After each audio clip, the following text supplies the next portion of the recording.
Hi, it's Christina with the Sisyphean Journal. I just saw a Karlyn Borysenko video, how learning about bathroom abortions made me pro-life. And I started it for a few seconds while I was out of the house, and I thought, well, no. I want to watch the whole thing and respond to it. I'm seeing it's 20 minutes long. If she goes off topic, I'll pause this video and catch up. But I want to say up front, before I hear the whole thing, I'm hoping that she's overstating the case, because we need truly pro-choice people. Pro-choice people can start a truly pro-choice movement where the reticent pro-choice and the personally opposed pro-choice and everybody except the rabid pro-abortion people can band together, and then the rabid pro-abortion people will no longer be the ones driving the agenda. And frankly, I think that would cut the abortion rate by a good 80%. So I have to let my dog in. She's barking. But then I'm going to pull up Karlyn's video and I'll start responding. And like I said, if she goes off on a tangent, which she does sometimes, I'll pause my recording and then bring it back when she gets back on track. So right back. And again, because I lost my video editor, you're only going to be able to listen, not watch, but that's okay. If there's anything you need to see, I'll tell you. But another thing that Tucker Carlson said that I really do just want to discuss with people, because I posted this article on my Substack last night. And this article, I want to just make sure people are aware of it, and we're going to read it, is about how words I never thought I would say. Truly, words I would never thought I would say. Tucker Carlson was talking about the idea of how if we are celebrating abortion, that is a sacrifice. We are literally celebrating child sacrifice. And I got to tell you guys, for those of you who are new to me and maybe you weren't following. Hold on a second. One thing I want to address is the celebrating child sacrifice. I think there's a limited number of women who actually think of it that way. A lot of them really do think of it as just ending the pregnant state. And I think they're deliberately ignorant about what the abortion destroys, but the abortion clinics help them with that. There was an abortion clinic that published photos of basically the decidual tissue, which is like the amniotic sac and a little bit of placenta, and said, see, this is what an 8-week abortion looks like. Well, you took the fetus out. You did not show the fetus. You showed everything but the fetus. But if you want to believe that abortion's just getting rid of some tissue, you're going to glom onto that. So, yes, there are women who know it's a baby and know that they're killing it, and then do their little ritual that they sacrifice their baby to their education or whatever. But it's not universal. Just wanted to say that. Along last week, I released photographs of a self-managed abortion tour that I went on at a socialist reproductive justice conference last weekend. You can find that information on my Substack. You can also find the clips on my YouTube channel, and on my second YouTube channel, my clip channel. You can find all the information. But I basically went on about a week ago a tour around how to have a self-managed abortion. And I also think it's interesting that now all of a sudden it's not medication abortion, it's self-managed abortion. And not self-induced, self-managed. And I kind of wonder where that terminology is coming from and what focus group decided on that. So if anybody knows why all of a sudden it's self-managed abortion instead of medication abortion, which actually I call them chemical abortions, because taking something to kill is not medicine. It's chemicals. It's deadly chemicals intended to kill somebody. Methotrexate is a medicine when it's used to treat arthritis. It's a chemical when it's used to kill an unborn baby. I say this as someone who is pro-choice. I am pro-choice. I have been pro-choice my entire life. I was a Okay, sigh of relief. She's still pro-choice. Democrat for 20 years. I'm pro-choice. However, the self-managed abortion tour Oh, and now that I'm looking at it's how bathroom abortions made me more pro-life. So I misunderstood what she meant with that. Has made me rethink everything. And when I first went on it last week, I think I was kind of in shock about what I was seeing, but I've now had some time to process the information. And I want to just read everyone this article just because it just flows so nicely with some of the things that Tucker Carlson was talking about in that speech around the pro abortion industry and how this is literally child sacrifice. I have to admit that going on the self managed, what I'm going to call the bathroom abortion tour at the Socialist Reproductive Justice Conference last week has absolutely made me more pro life. Not totally pro life, but more pro life than I was before. And I want to read you guys just my thoughts on it. And again, you can find this on my Substack, karlyn.substack.com. And if you want to support the work I'm doing and send me to my next socialist conference to cover that, please make sure you sign up as a paid subscriber at karlyn.substack.com for $5 a month, $50 a year. My work is entirely funded by you guys. I can't go to socialist conference without you. Okay, I'm going to pause because I need to get a glass of wine and Karlyn's going off on a tangent. Be right back. Okay, here we go. Nothing like a Pinot Noir to go with your discount post-Easter chocolate Easter bunny. So let's dig in with Karlyn again. Last week, I brought you pictures from a self-managed abortion tour I went on at the Collective Power Conference. In that article, I tried to present the facts in a detached, if not slightly snarky way. It was an accurate account of what they showed participants of the tour, and I felt that level of detachment was important, and I wanted to show you what happened and allow you to decide for yourself what you think. Although I obviously have opinions about what I do, I don't want to force those opinions on anyone. I want to be able to give you food for thought and receipts to consider. But I've thought a lot about that tour in the last week, and now I want to share my perspective of how it felt to participate in it as someone who is pro-choice, but not that pro-choice. I would say she's pro-choice, not pro-abortion, which is my target audience. It made me more pro-life. There has never been a single moment in my life when I haven't been pro-choice. When I was in college, I remember taking it for granted that if an accident ever happened and I got pregnant, it wouldn't be a big deal because I could just get an abortion. It never crossed my mind to consider the product of conception, as the abortion activists called it on the tour last week. I never considered the product of conception a baby, a living thing, anything more than a clump of cells. I literally didn't consider it to be alive. So that's what I was saying about some women know it's a baby and they're glad they're killing it. They feel like the little trespasser deserves it. But I think probably at least an equal number of women have bought into the idea that it's just cells and it's not actually a living entity. My entire life, I had been taught that abortion would be there for me if I needed it. And frankly, I viewed pro-lifers as nut jobs trying to force their religious values on others through legislation. Okay, I still view many of them this way. That's true. But the nut jobs in the pro-abortion movement are no better than the nut jobs in the pro-life movement.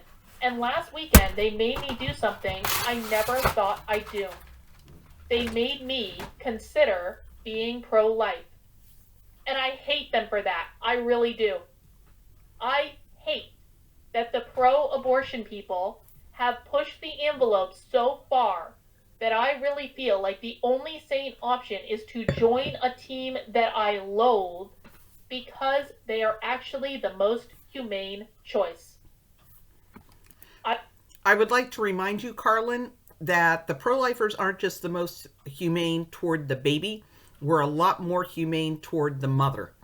And I've covered that before. I call it the Compton car effect, where they do not want the state going in and closing abortion clinics no matter how bad they are. Blue Coral got caught. Nabil Ghali, who was a rapist, was running that place, and it was so slipshod. he didn't even have soap and hot water. The inspectors had to go next door to a restaurant to wash their hands. And the abortion rights movement does not want the state to be able to go in and close places like Blue Coral. So if you're worried about humane for the mother, you need to really think about whether you want to be behind the abortion rights movement. I believe options for safe, legal, and rare abortions are necessary. My reasoning is simple. As a woman who has been raped, I never want to take that choice away from women. Pro-lifers seem to believe that the day after you're raped, you just get up and skip on down to the CVS to pick up your morning after pill before heading to the police station to report your rape. Trust me, it doesn't work like that. And surprise, surprise, Karlyn, a lot of women who had abortions after rape are in the pro-life movement, and they've talked to us about their experiences. And we do not picture rape victims as gaily dancing off to the abortion clinic. Yay, yay, I finally get a chance to kill a baby. We have women in our ranks who consider the abortion actually worse than the rape because it was deeper. It wasn't something that was done to them by an evil person, but it was something that they signed on the dotted line to happen. And as is fairly common after abortions, after a while it sinks in that this wasn't just getting out of the pregnant state, that there was a unique human being there that was put to death because they signed on the dotted line. So, contrary to popular belief, pro-lifers do not have this callous attitude toward rape victims. We feel like it's your responsibility to stand by them through that difficult period where they're in knee-jerk mode and they're not able to think clearly because they have been so deeply traumatized, and they feel as if the abortion is a way to run away from that trauma from the rape.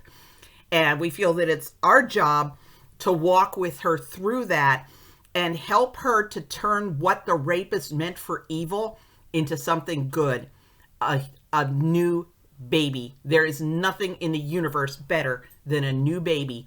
And a lot of women, again, we've got a lot of women who've been pregnant through rape in the pro-life movement.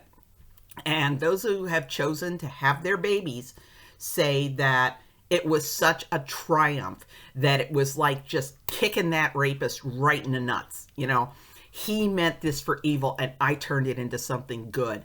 I triumphed over this guy. So don't think that we are callous toward women who have been raped and think that they're gaily dancing off to the abortion clinic.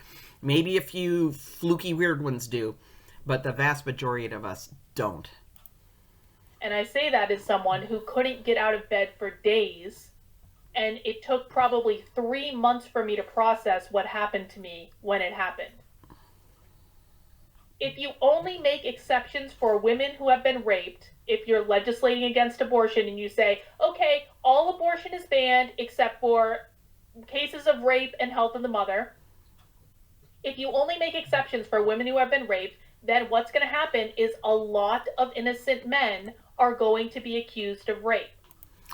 That's a point I hadn't thought of. So thank you, Karlyn. Now I have to chew on that for a while and think about it. So that's not ideal either. And we must make accommodations then, because that means a time period where everyone has the right to make the choice to terminate a pregnancy in a safe setting. Okay, Karlyn, you were objecting to referring to the unborn entity as products of conception. You're kind of doing the same thing when you're referring to abortion as terminating a pregnancy. All pregnancies tend to terminate on their own at about 9 months. My best friend had to have 3 pregnancies terminated in the 3rd trimester due to maternal health problems. Those babies were delivered alive and sent to the NICU. My daughter had gestational diabetes. She had to have her pregnancy terminated via inducing labor. Okay, you can terminate a pregnancy without killing the uterine entity. So terminate a pregnancy is weasel words. And Karlyn, I know that you are somebody who wants to be 100% honest and 100% accurate. Don't ever use the term terminate a pregnancy to refer to abortion. That the end goal of the abortion is the dead fetus. If you perform that procedure and she's no longer pregnant, but the fetus comes out alive, you've botched it and you're going to get sued, okay? The goal isn't to end the pregnancy, it's to end the life of the entity in the uterus. No one is forced to do anything that they don't want to, but the option is there. We also need to protect people who have legitimate medical concerns that would force them to make what would likely be the hardest decision of their lives. That's a whole other topic that I've talked about before, so I'm not going to go into that at length. But Karlyn, if you're interested, I can talk about health of the mother and fetal indications. Safe and legal abortion is necessary, but that doesn't mean it should be celebrated. It's a sad thing. Pro-choice, I can get behind. Pro-abortion, I cannot. And somewhere along the line, the pro-choice movement morphed into the pro-abortion movement. When I went on the self-managed abortion tour last week, here's the person who gave me the tour. Kim here, who is retweeting a cake. This is real. This wasn't just a shocking image that I used in the header image. The woman who gave me the self-managed abortion tour literally retweeted an image of a cake that says, "Fuck you, we will always have abortions." And you know, that attitude, sometimes it seems like these women get pregnant and abort just so that they can be spiteful. I'm not saying they do, but I'm saying it feels that way sometimes. And you had women, when the Dobbs decision was about to come down, standing outside the Supreme Court saying, "We're taking our abortion pills right now, neener, neener, neener."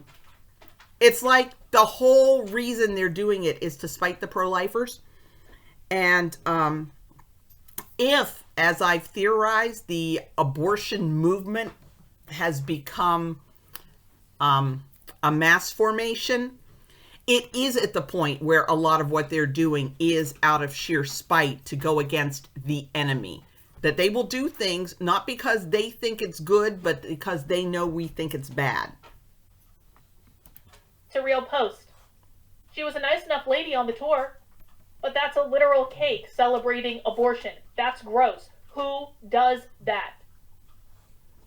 But it's not as gross as their attitude towards bathroom abortions. I'm going to call self-managed abortions bathroom abortions for the rest of this essay because that's what they are.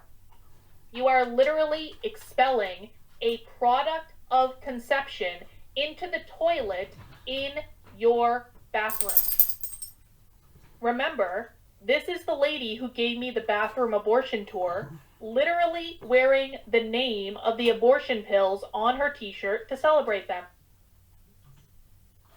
On the tour, she told us that MIF stands for mifepristone and miso stands for misoprostol. But she didn't tell us what the pills do or how they work together. I learned that later.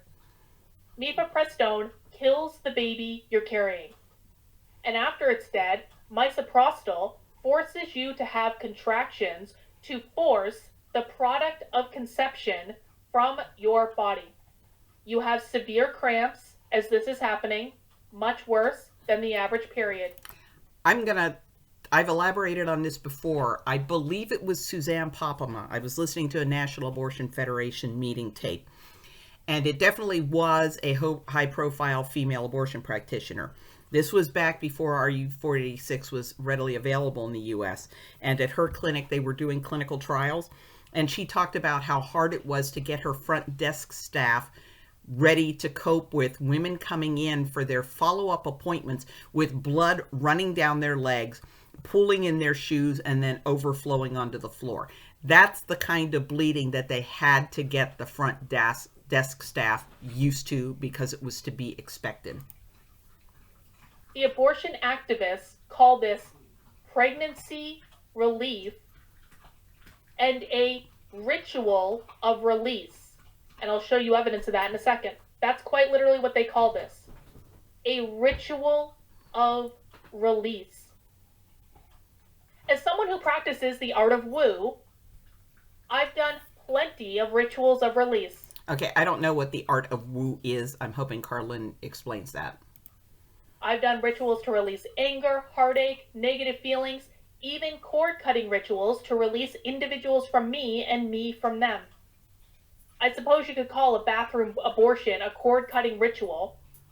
But when I do a cord cutting ritual, I mean a spiritual or metaphysical cord, not the cutting of something that is attached to me in the physical plane.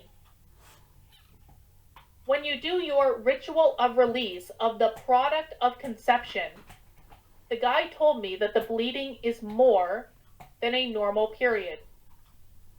A friend later told me that women should not look in the toilet during a bathroom abortion because it's not just that there's more blood. It's that there's more than just blood in what you're releasing from your body. Okay, I got to tell you, any abortion facility that tells you not to look in the toilet, not to examine the product of conception, they are setting you up for potentially fatal complications. It is possible that they are distributing these abortion drugs to women who actually have an ectopic pregnancy. So you need to look at what came out and make sure that there is actually a fetus or embryo there. If nobody checks to make sure that there's a fetus or embryo there, you might have an ectopic pregnancy that might rupture and you could die. That's what happened to Brenda Weiss. She called and said she was still in a lot of pain there. Oh, don't worry about it. Don't go to the hospital. And she had an ectopic pregnancy and it ruptured and it killed her. So anybody who's telling you don't look at what comes out either is mind-bogglingly ignorant or doesn't care if you die from a ruptured ectopic pregnancy. Because remember, you're expelling the baby, even a little tiny one, so you're literally expelling body parts, is what I was told. It's not body parts. The fetus is going to be intact. I mean, depending on how long it's been dead, it may be more or less recognizable because, the tissue is going to break down after death. And with something as fragile as a very early embryo, the tissue breakdown might make it very difficult to identify any features. But again, they should be telling you to check it. And frankly, they should be telling you to bring it back to the clinic for your checkup so they can make sure, yes, that really is the embryo and the amniotic sac and the placenta, that everything did come out. Anybody who's telling you not to look either is so ignorant that they don't know that they're putting you at risk of a ruptured ectopic, or they know and they just don't care. The abortion's more important than your life. There were several parts of the bathroom abortion tour that hit me especially hard and made me question my position. The first was when my tour guide said it would be really great for a friend to make a gift basket with everything a person needs to be comfortable during their self-managed bathroom abortion.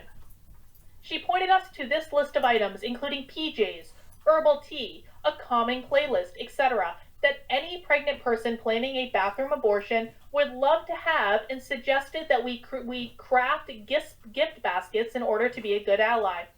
And you can see here, these are all the things that they would like you to put in your bathroom abortion gift basket, just in case your friend is having a bathroom abortion and you want to help and support them. You can also see here, for many, pregnancy relief can be a ritual of release.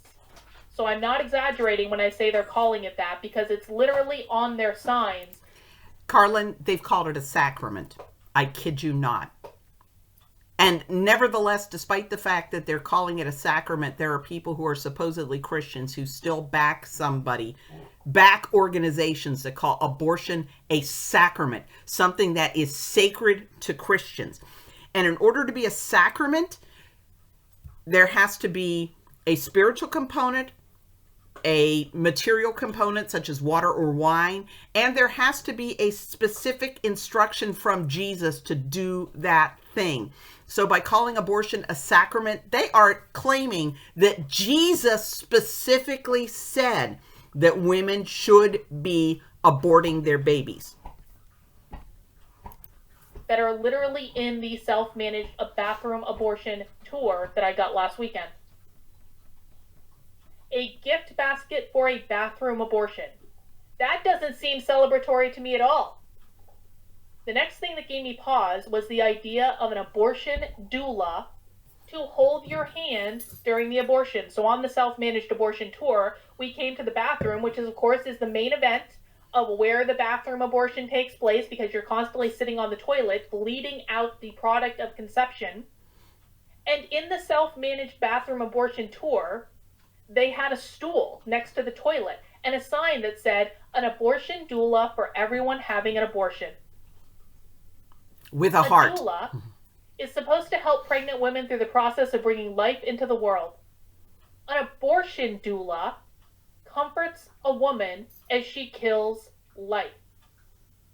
One of the viewers on my YouTube channel, who is a doula herself, commented that an abortion doula was offensive to her and that her profession is not a handmaiden of death. I don't care how colorful you make the sign or the bathroom decor, that's messed up. And there are people who are making this their profession. They are literally getting paid hundreds of dollars for a bathroom abortion. This is NPR, National Public Radio. Okay, she's bringing up an article. New profession of being an abortion doula just a couple months ago in December. Okay, there's one thing I do need to say in favor of abortion doulas for these bathroom abortions, and that is if that woman is hemorrhaging so badly that she cannot get on the phone and call 911, I would want somebody there to call 911 for her. I do not want any woman bleeding to death on her bathroom floor because there was nobody to call an ambulance for her. Of 2022. And you can see they say somewhere early on in the article that people are making between here it is, an abortion doula does charge between $200 and $800 per abortion to sit on a stool and hold someone's hand as they're on the toilet bleeding out the child. That to me seems a little messed up. But the shrine is where they really pissed me off. These people actually suggested that after a woman has a bathroom abortion, she head over to her spiritual shrine to worship herself. And there's a picture of the actual spiritual shrine. Okay, so I'm wanting to hear, because Karlyn is actually a practitioner of this religion. So I want to hear her explain how it is worship of the self. Okay. They had set up in the self-managed bathroom abortion tour. Now, some people have hypothesized that this might be a shrine to pray for the unborn life that was just ended during the bathroom abortion. Okay? That might be a reasonable assumption that you feel some set of remorse about just having had a bathroom abortion, and you're like praying and sending positive energy to the soul that was lost. That makes sense. But that's not what this is. That's not what this is at all. I have to say, if you believe that this is a soul that was lost, you know you were killing somebody. And we know that it's not what it is, because I want to just zoom in, and this is something I did not point out in my original article about the self-managed bathroom abortion tour. I want to zoom in on some of the things on that altar. We know that this is about worshiping the self, not about the baby, because in the left-hand corner of the shrine, there is a sign with a woman's face on it with her hands over her eyes that says in small, almost unreadable text, loving yourself is the greatest revolution. Well, that sounds like a Jackson Browne song. Learning to love yourself is the greatest love of all. Which, as a Christian, is very offensive to me, because the greatest love of all is God's love for us, not our love for ourselves, which, frankly, even at its best is flawed, but it pales in comparison. It's this sign right here. And you can see it better if you go to the Substack. Again, I'll pop this into the chat. It's karlyn.substack.com. The article's pinned right to the top of the page right now. She's you clicking can see over. Here that there is tiny, tiny writing on this object. Almost, it's so small that I actually overlooked it the first time I looked at it. And what that writing says is, loving yourself is the greatest revolution. Oh, wait, this shrine also has a statue of the Virgin Mary. There's somebody who dealt with the world's most difficult pregnancy. You know, this poor woman was engaged to be married. She was a virgin. She was pregnant. And she's having to explain to her family and to her betrothed that, no, I was not fooling around with somebody. And she could have been stoned for this. She was risking her life when she told the angel, yeah, go ahead, I'll have this baby. And to turn around and have a statue of the Blessed Virgin there on your little abortion shrine is disgusting. Karlyn, that's as disgusting to Christians, especially to Catholics, as anything they've got there is to you as a practitioner of woo, which I am interested in. I do want to learn about it. Not practice it, but do learn about it so I can understand where you're coming from. This is a shrine about worshiping the self. This is not a shrine about worshiping or praying for or meditating for the unborn child that was just bled into the toilet. This is not a shrine about praying for a soul that was lost. It's a shrine to worship the act of abortion as an act of love. That's actually old, Karlyn. Some people tout abortion as an act of self-love. Others say that you're showing love to the unborn baby that you're killing because you're killing it rather than let it be born and then you get abusive with it, or place the baby for adoption, or the baby has a disability. It's been a long, long time of abortion being presented as an act of love toward the baby that you're killing. I'm going to say that again. This is a shrine to worship the act of abortion as an act of love, because they believe that loving yourself is the greatest revolution. And not for nothing, but this white statue right here, that one, that white statue on the corner, that's a literal fertility statue.